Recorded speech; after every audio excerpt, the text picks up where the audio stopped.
Good morning, everybody. There's Dr. Ray back in the garden. It's February. I'm cold.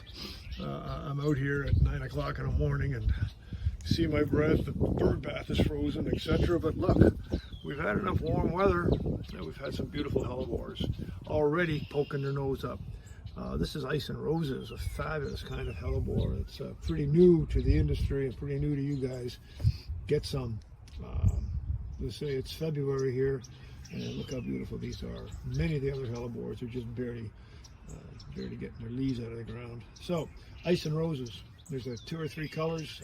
Go for it. I really think they're terrific.